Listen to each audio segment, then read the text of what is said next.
તમારા ઘર અને ઓફિસનું ફર્નિચર તમારી નજર સામે જ બનાવી આપવામાં આવશે. કેમ છો વિરમગામ? શું તમે ઘર કે ઓફિસનું ફર્નિચર બનાવવાનું વિચારી રહ્યા છો?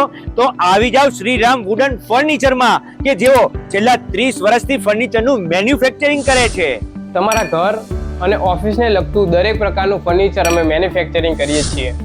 ડિઝાઇન તમારે પસંદ કરવાની છે, એની મજબૂતાઈની ગેરંટી અમે આપીશું. મિત્રો, આમની એક ખાસિયત એવી છે કે તમે ઘરે રહેવા જતા રહ્યા હોય અને તે પછી ફર્નિચર બનાવવું હોય તો એ પોતાની દુકાનમાં બનાવી આપે છે અને તમારા ત્યાં આવીને એસેમ્બલ કરી જાય છે. અને મારા બહેનો, તમારે ઘરે કચરો પડવાની પણ કોઈ ઝંઝટ રહેતી નથી. મિત્રો, અહીંયા બેસવા માટેની ખાટલી, કાના માટેના હિંડોળા, રોટલી વણવા માટેની પાટલી તથા મંદિર પ્યોર વુડન માંથી બનાવી આપવામાં આવશે. એડ્રેસની વાત કરીએ તો આ બાજુ છે ગોળપીઠા અને રેલવે સ્ટેશન તરફ જવાનો રસ્તો, અને આ બાજુ છે પોપટ ચોકડી જવા તરફનો પુલ. ત્યાં તમને મળી જશે શ્રીરામ વુડન ફર્નિચર. આવી જ નવી અપડેટ જાણવા માટે પોઝિટિવ વિરમગામના પેજને ફોલો કરો.